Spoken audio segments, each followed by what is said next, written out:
ប្រសិនបើនិយាយអំពីការការពារដែនអាកាសមនុស្សភាគច្រើនតែងតែនឹកឃើញយន្តហោះចម្បាំងជាមុន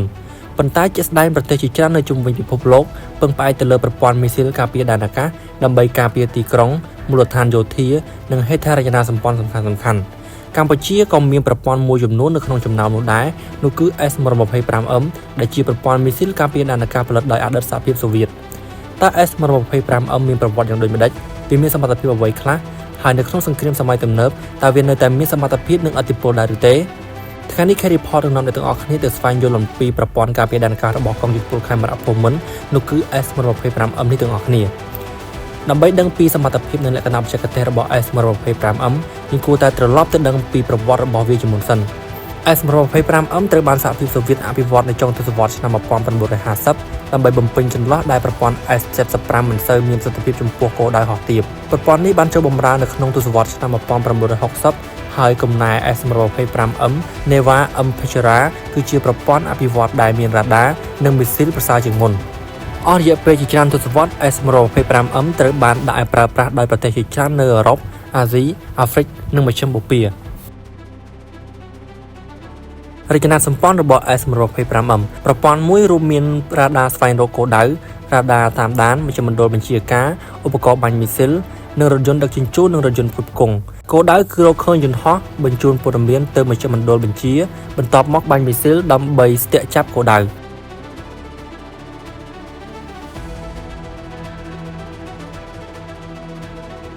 លក្ខណៈបច្ចេកទេសតាមព័ត៌មានសាធារណៈ S125M មានលក្ខណៈប្រហាក់ប្រហែលដូចទៅនឹងប្រភេទ Surface Air to Air Missile ឬក៏ SAM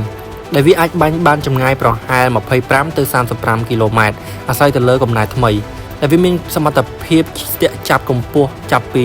ទាបរហូតទៅដល់ប្រហែល18គីឡូម៉ែត្រដែលមានល្បឿនមីស៊ីលលឿនជាងសំឡេងជាច្រើនដងវាអាចប្រឆាំងជាមួយនឹងយន្តហោះនិងគោលដៅអាកាសមួយចំនួននៅកម្ពស់ទាបនិងមធ្យម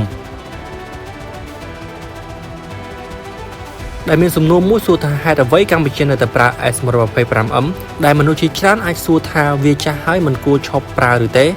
ចម្លើយនេះគឺមិនមែនចាស់មានន័យថាគ្មានប្រយោជន៍នោះទេប្រទេសជាច្រើននៅតែរក្សាឬក៏ធ្វើទំនើបកម្ម S125 ព្រោះវាមានតម្លៃប្រតិបត្តិការទាបនិងអាចការពារចំគោលដៅសំខាន់ៗនៅក្នុងបរិបទជាក់លាក់សម្រាប់ប្រទេសដែលមានថវិកាការពារជាតិមិនធំវាអាចជាជម្រើសសមស្របសម្រាប់ការការពារចំណុចសំខាន់ៗរបស់ S125M S125M មានចំណុចសំខាន់មួយចំនួនរួមមានតម្លៃថែទាំទាបបើប្រៀបធៀបជាមួយនឹងប្រព័ន្ធការពារដែនអាកាសសម័យថ្មីបាញ់បានគោលដៅជាក់លាក់អាចការពារគោលដៅបានយ៉ាងមានប្រសិទ្ធភាពមានការប្រតិបត្តិការបានល្អចំពោះគោលដៅហោះទាបជាច្រើនប្រភេទអាចបញ្ចូលជាមួយនឹងបណ្ដាញការពារដែនអាកាសប្រសិនបើមានប្រព័ន្ធគ្រប់គ្រងសមស្រប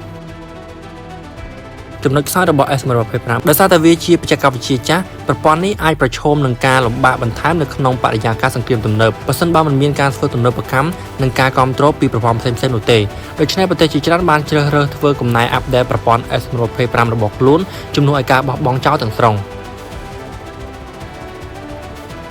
ទូនាទីក្នុងការការពារដែនអាកាសនៅក្នុងយុទ្ធសាស្ត្រការការពារដែនអាកាសសម័យថ្មីប្រព័ន្ធមីស៊ីលមិនធ្វើការតែឯងទេវាត្រូវការធ្វើការរួមជាមួយនឹងរ៉ាដាប្រព័ន្ធបញ្ជាការប្រព័ន្ធទំនាក់ទំនងនិងមធ្យោបាយការពារផ្សេងៗការរួមបញ្ចូលគ្នានេះទើបអាចបង្កើតបានជាប្រព័ន្ធការពារដែនអាកាសមួយដ៏មានប្រសិទ្ធភាពជាងការពឹងផ្អែកទៅលើអាវុធតែមួយប្រភេទ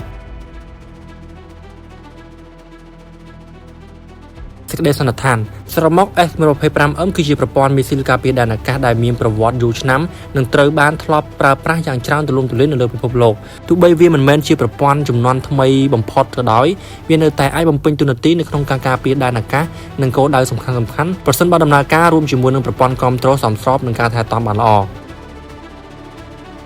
តើអ្នកទាំងអស់គ្នាយល់យ៉ាងណាចំពោះប្រព័ន្ធ S125M របស់កងយោធពលខេមរភូមិន្ទតើកម្ពុជាគួរបន្តធ្វើទំនើបកម្មប្រព័ន្ធការពារដែនអាកាសដែលមានស្រាប់ឬក៏គួរវិនិយោគទៅលើប្រព័ន្ធថ្មីសូមបញ្ជាមតិរបស់បងប្អូននៅខាងក្រោមប្រសិនបើចូលចិត្តវីដេអូនេះសូមចុច like Subscribe ដើម្បីទទួលបានវីដេអូថ្មីៗ